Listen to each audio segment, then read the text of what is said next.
I would like to begin by noting that it's a distinct possibility that at the time of the next 69th meeting of the International Peace Coalition, a week from today, it's indeed possible that long-range precision-guided missiles could already be flying from Ukrainian territory, NATO missiles from Ukrainian territory in the direction of Russia. This is a very distinct possibility.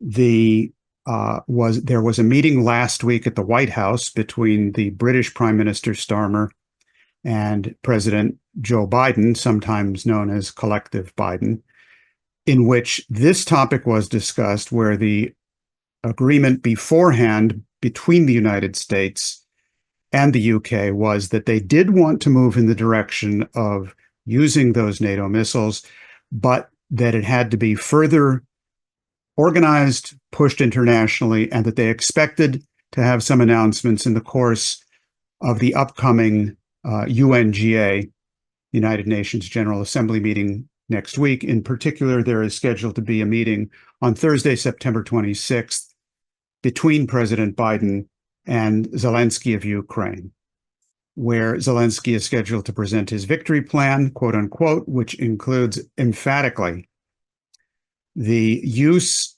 of long-range precision-guided missiles shot from Ukrainian territory deep into Russian territory. And I want to emphasize, just for starters, and this really is one of four major points that I want to address in my brief opening remarks, that what we are talking about here in terms of the danger of war, the aspect of the long range of the missiles has, which is important, has often been emphasized while not taking account of the fact that the precision guidance is perhaps the most significant feature. That is to say, these things cannot fly past, through, around, under, and over Russian air defense systems without real-time, highly sophisticated guidance available only through United States and other NATO assets, in particular American satellites. And therefore, when you're talking about, quote unquote, permitting the Ukrainians to shoot these things off, you're talking about this being the decisions being made on the guidance and on the missions themselves, not in Ukraine, but in London and Washington. The Russians are very well aware of this. They have said this repeatedly. President Putin has said it over the course of this week. There have been repeated statements to that effect coming from, among others, the head of the Duma, Vyacheslav Volodin, making it quite clear that if this happens, we are talking about entering the domain of nuclear warfare. Now, over the course of the last few days, as the drums have begun to roll and move in the direction of this kind of a process, you can see the preparations in various ways for this. Number one, the attack on the Toropets depot in Russia. Whatever the actual military significance of this, and I know there are a lot of different versions of this floating around, and we don't know the military facts, but the actual intent was to create the kind of incident which could be used to build up the idea that this is going to have to keep going on and go on far more seriously. Deeper into territory and so on. Also, the aspect of checking out what the Russian air defense system is, profiling that, and preparing for what comes. That's one very important development. A second very important development is the rapid escalation of the war on the Lebanon front, Israel's attack on Lebanon. It's part of the same global battle. We can get into this further in the rest of the discussion, but the same people behind those who are trying to provoke Russia or provoke a war between NATO and Russia using Ukraine are the same people who are using Israel to try to expand the war there and to get Iran involved in others. And then from that standpoint, Russia as well. This act of blatant terrorism, which occurred with the pagers and handheld radios and so on, is simply an opening salvo of that escalation against Hezbollah and into Lebanon. A third point on this, which I'd like to mention, is a statement issued by the Euro Parliament on, I believe it was yesterday, in which they called for all member states to lift all limitations on the weapons which Ukraine is allowed to use. It's a very strong statement. It is explicit in saying as well that Germany must allow the Taurus missiles to be used, which is something that Chancellor Scholz has said repeatedly, which is quite amazing for someone who has as little demonstrated his courage as he. No, no, no, we don't want to use the Taurus missiles. The Europarliament called for that. It may well be the case that the Europarliament does not have decision-making power. However, the Russians know exactly what this means and have responded to this. Volodin, again, who is the head of the Duma, personally very close to Putin, and furthermore is on the National Security Council of Russia, responded to the Europarliament vote by saying that what they are doing opens the way to a nuclear world war. Moscow has more powerful weapons. No one should have any illusions about this. The State Duma insists on this. Now, the timing around this and the insistence in the direction has everything to do with two related developments. One is what's going on around the United States elections, and the second is what's happening in the global majority, in particular, the build up to the BRICS. As for the election side of this, let me just quote what Jake Sullivan had to say earlier this week. This was in a message that he delivered by video link to a conference in Kiev, the Yalta European Strategy Conference. And the discussion was how much help can and will the United States give to Ukraine, the particular question being these long-range precision-guided missiles. And Sullivan said that they understand that there are only 4 months left before a new U.S. president is sworn in.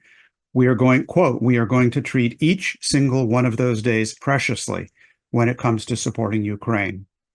He said, I believe that we are at a vital moment at a crossroads. And that's true. We are at a vital moment. We are at a crossroads. And you might want to take into consideration as you're planning out what you're going to be doing next week, what I said at the outset, which is that a week from today, we may be in that stage of the hot war unless we act and mobilize to make sure that this does not occur. The second point that I wanted to make is that there is a wartime censorship process spreading across the planet that would make Goebbels jealous. This is part of the war mobilization. It is not separate from it. And it is targeted especially to those areas where there could be some opposition to these policies and where those who do oppose it are being silenced. The objective is to silence them. There are various ways to silence people.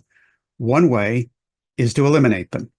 And I believe that the 2 attempted assassinations on President Trump have to be viewed in exactly that fashion for a reason I'll explain in a moment.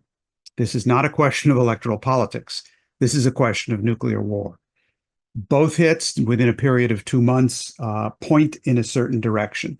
Both show strong indications of security stripping. And that's a very serious question as to the functioning of the Secret Service. And this last one, Mr. Ruth, who is the accused attempted assassin, traces directly to networks in Ukraine and through Ukraine into London of the Azov Battalion, of the CCD, the Centers for Countering Disinformation, and people who have stated their policy that they will silence, or their word is terminate, anybody who is opposed to the Ukrainian, i.e. the Western narrative, and anyone who thinks that war is a bad idea. Many of you people on this call have been put on that CCD list. Helga Zeplerush and the Schiller Institute is right up at the top of it. The next speaker in today's program, Scott Ritter, is one of the prominent people on that CCD list. And there is a definite CCD link into the second attempted assassination through Mr. Ruth. It should also be noted that the CCD is directly implicated. CCD, Marat-Varetz, Molfar, it's all the same State Department financed, British financed hit list operation, whose stated purpose is that anyone who opposes their views is an information terrorist who must be silenced and terminated. But their involvement is also evident around the Fico attempted assassination in Slovakia a number of months ago, and new developments around President Lukashenko in Belarus in the same direction.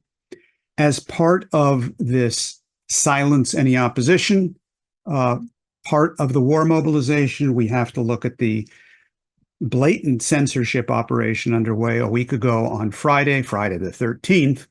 The State Department announced the new directives as part of the existing executive order, sanctioning not only RT and Sputnik and a bunch of other Russian media, but pretty much anybody who has pretty much any connection with them.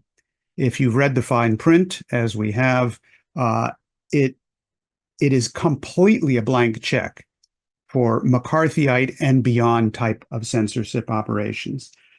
You know, there's this old saying that in the world of legal cases that you cannot get a jury to indict a ham sandwich.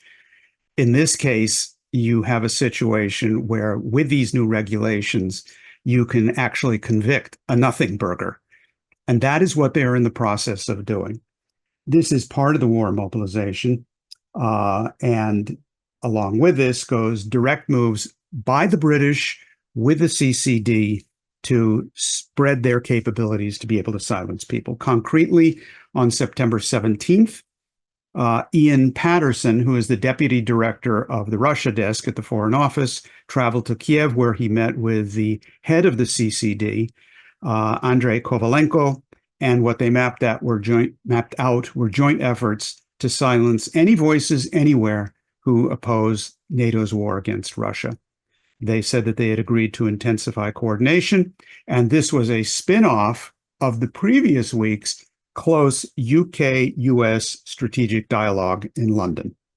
And that special relationship between the British and the United States is behind the expansion of the wars on various fronts, including the Southwest Asia situation. Now, the third point that I wanted to make is that what is going on in the US presidential election process now is new. The issue of nuclear war, thanks to many of you on this call and the work that we've done, as well as the gravity of the situation, has in fact broken out into the campaign process. This is not a partisan question. Trump, 3 times in the last week, has mentioned the danger of nuclear war. Whatever you think about Trump, he's mentioning the danger of nuclear war. Seriously. This was first at the debate with Kamala Harris, then was at a rally in Las Vegas, and then in Flint, Michigan. At that Las Vegas rally, Tulsi Gabbard spoke, and she was eloquent on the question of nuclear war. Bobby Kennedy has spoken out on the question of nuclear war. Dennis Kucinich, who is a Democrat, he's running as an independent now, but he was a Democratic congressman from Ohio. He has spoken on the IPC platform. He came out with a very strong statement on nuclear war. So although there are many efforts afoot to try to make sure this does not break out into the public, this is absolutely out there and very important to our efforts to stop it. And my fourth and final point has everything to do with stopping this as well, and that is the extraordinary development at the UNGA this week with the vote on the Palestine question, which was an overwhelming vote for sanity, an overwhelming vote for humanity in the face of one of the worst genocides in our lives, my life in any event, we've witnessed. And this was a vote of 124 to 14 with 43 abstentions. The Economist, I just saw a headline this morning, said, a UN vote on Palestine underlines America's weakening clout. And that is in fact the case. It is the first direct presentation of the Palestinian ambassador, the representative there, of a resolution. The ICJ findings were part of that resolution. And this demonstrates that, in fact, the global majority has had it. It's just a microcosm of the fact that the global majority has had it with this bankrupt, collapsing system, and it is in revolt. Indicative of the same, India quickly declared that they would have nothing to do with the State Department sanctions on RT. They're not interested. Member of the BRICS, big country. Brazil, President Lula responded to Zelenskyy saying, no, we're not going to back you in this war on the Ukraine war question with Russia, just as Brazil would not back the war on Iraq at the time because we knew it was a phony operation, and we're not going to be part of this. So with the BRICS meeting coming up, October 22nd to 24th, that is a vehicle of expression of opposition to this entire paradigm, which is leading us to war. We have the developments in the US presidential campaign, which open doors and possibilities. And the last point I want to mention is the financial system, the crashing financial system, which is what is behind the war drive in the first place, is in very, very bad shape. The rise in interest rates of the Federal Reserve this week by 50 basis points is not a sign of strength. It is a sign of tremendous weakness of that system. They are desperately trying to pump liquidity into a $2 quadrillion derivatives bubble, and it's not going to work. It's going to lead to further massive flows back and forth in one direction and the other, as with a carry trade and reverse carry trade, in a situation where there is no way of keeping that financial system afloat. All of this simply puts on the agenda our fundamental issue, which is we must have a new security and development architecture to pull us back from the brink of war and to return to humanity the right to development and security for all people everywhere.